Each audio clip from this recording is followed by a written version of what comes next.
할렐루야.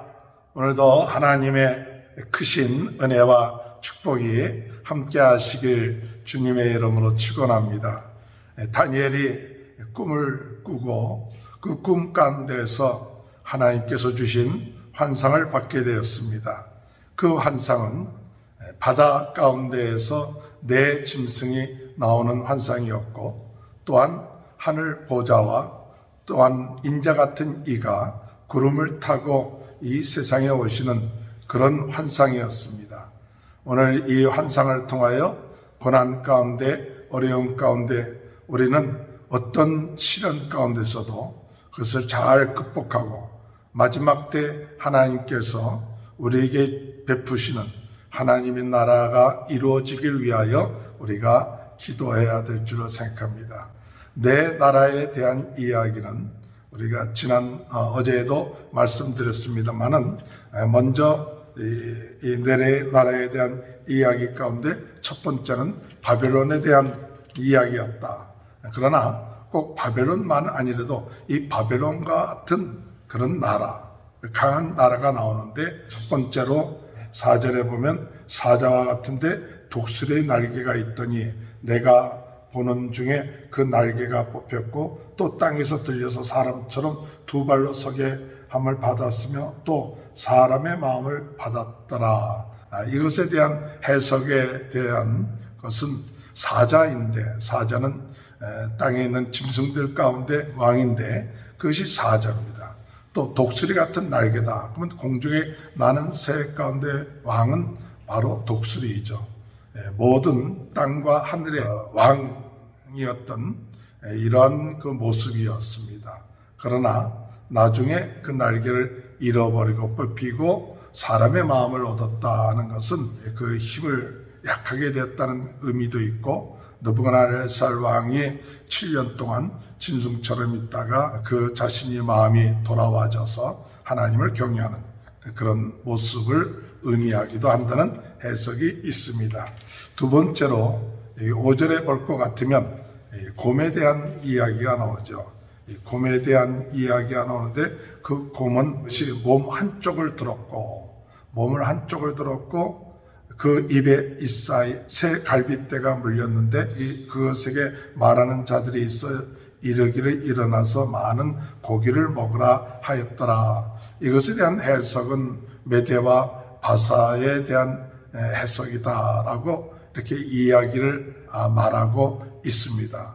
그래서 몸 한쪽이 들렸고 할 때는 두 나라가 하나로 합해져서 메대와 바사가 합해져서 결국 바사의 제국이 되는 그런 것이 되겠고, 그 다음에 새 갈빗대를 물었다고 이야기하는 것은 그때 당시 리디아, 또 바벨론, 애굽 이 세 나라를 점령하는 그런 의미가 있었다. 그리고 많은 고기를 먹으라고 이야기하는 것은 그때 당시 이 바사 제국이 차지했던 나라가 굉장히 큰 나라였다 하는 것을 말해주고 있습니다. 그래서 이 곰은 어떤 의미가 있느냐 할 때, 이 곰은 맹렬하게 대시를 하고 그칠 줄 모르는 그런 싸움을 하는 그런 나라를 의미하는 것이라고 이야기들을 하고 있습니다. 세 번째로 어떤 나라가 왔느냐 6절에 볼 것 같으면 표범과 같은 것이 있는데, 그 등에는 새의 날개 넷이 있고 그 짐승에게 또 머리 넷이 있으며 권세를 받았더라. 이것은 히랍의 나라 알렉산더가 그의 젊은 나이에 그런 많은 그 나라들을 정복하고 오래 살지 못하고 죽게 되는데, 얼마나 속도가 빠른지, 마치 표범도 굉장히 빠른데 그 빠른 표범에다가 날개가 4개가 달렸다 하는 그 의미 속에서 나타난 것은 아주 강하면서 굉장히 빠르게 짧은 기간에 굉장히 많은 나라들을 정복하는 그런 것이 되죠. 그러다가 결국 가서는 알렉산더가 죽고 그 밑에 있는 장수들 넷이 내 나라로 이렇게 갈려지는 그런 의미가 있었다고 이렇게 얘기도 합니다. 마지막으로 네 번째 짐승은 10뿔을 가지고 있는 그런 짐승이었는데 그때 일반적인 해석들을 얘기하기는 오마가 아니었느냐.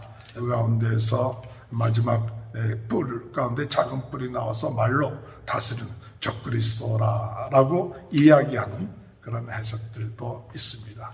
이런 그 해석들 때 당시에 나라들을 의미하기도 하지만은 중요한 것은 꼭 그런 나라들만을 의미하면서 해석할 것이 아니라 우리 주님의 재림하시기 전에 나라들의 그런 모습들, 세상, 그러나 이런 모든 세상의 나라들은 어떻게 될 것이냐 할 때 무너지게 되는 것을 말하고 있죠. 이런 모든 세상의 나라들은 무너지게 되지만 나중에 하늘 보좌에 대한 환상을 보여주면서 하나님께서 또 우리 인자 같은 이가 구름을 타고 이 세상에 오신다고 하면서 모든 백성과 모든 나라들이 우리 주님 앞에 무릎을 꿇게 되는 그런 모습들, 이것이 이제 일반적으로 7장에 다니엘이 환상을 보고 이것에 대한 해석은 우리 주님께서 이 세상에 오신다 하는 소망과 비전을 갖고 나가는 그러한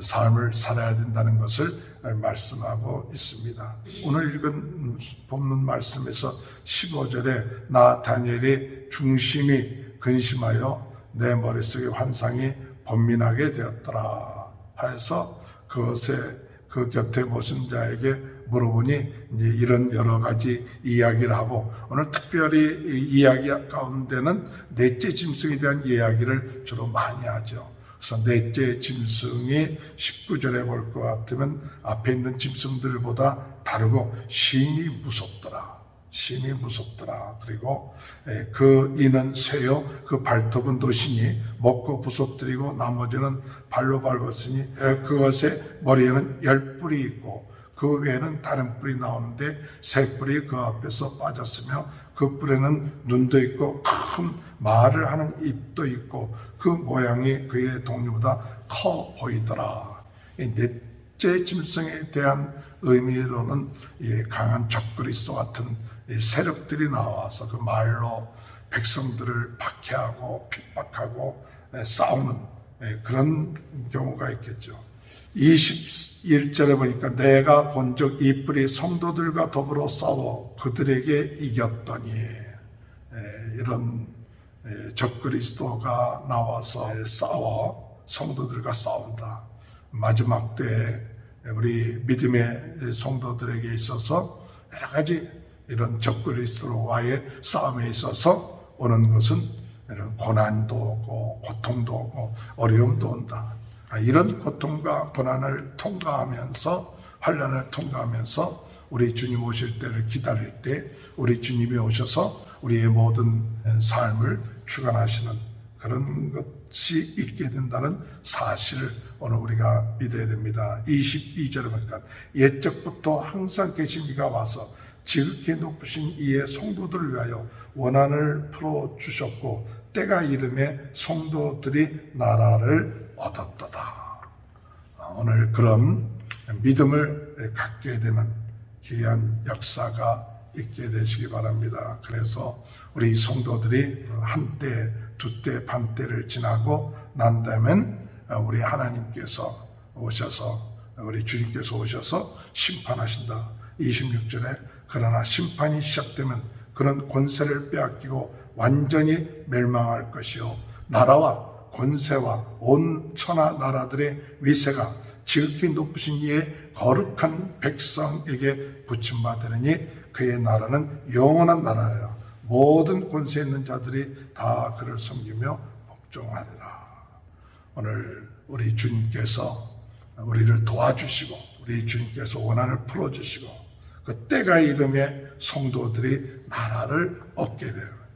하나님 앞에 영광 들으며 영원한 나라, 멸망하지 아니하는 그 나라가 이루어진다는 그 사실, 오늘 우리는 이 소망을 가지고 영원한 나라가 우리의 마음속에 이루어질 뿐만 아니라 우리 가정에 이루어지고 또한 앞으로 올 그 나라를 소망하면서 믿음을 가지고 지금은 고통과 어려움 가운데 있지만 낙심하지 마시고 우리 주님이 함께 하시고 도와주신다는 사실, 승리한다는 사실을 믿고 나가는 귀한 은혜가 지금부터 영원토록 함께 하시길 주님의 이름으로 축원합니다.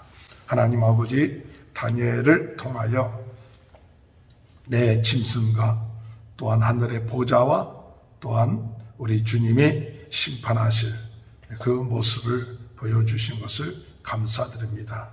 하나님 아버지, 우리 주님이 2000년 전에 저희들을 구원하시기 위해서 출임하셨었고 또한 하늘에 오르셔서 다시 심판의 주로 오실 것을 믿습니다. 그 전에 저희들이 고통을 당하고 어려움 가운데 있지만 하나님 두려워하거나 낙심하지 말고 성령께서 저희들과 함께 하심을 믿고 하나님 의지하며 나가는 귀한 삶이 되어줄 수 있도록 은혜 허락하여 주시고 영원한 하나님의 나라가 이루어질 것을 믿습니다. 영원한 하나님의 나라를 소망하면서 나가는 저희 모두가 될 수 있도록 은혜 내려주시고 하나님, 오늘 이 시간에 성령님께서 우리 예수님께서 저희들의 마음속에 계심으로 하나님의 나라가 저희들의 마음 가운데 시작되며 그 나라를 소망하고 그 나라를 바라보며 나가는 귀한 축복이 있게 하여 주옵소서. 지금은 우리 주 예수 그리스도의 은혜와 하나님 아버지의 극진하신 사랑하심과 성령의 감동, 감화, 내주, 교통하신 역사가 하나님의 나라를 소망하며 나가는 귀한 축복이 지금부터 영원토록 함께하여 주시옵기를 간절히 축원하옵나이다. 아멘.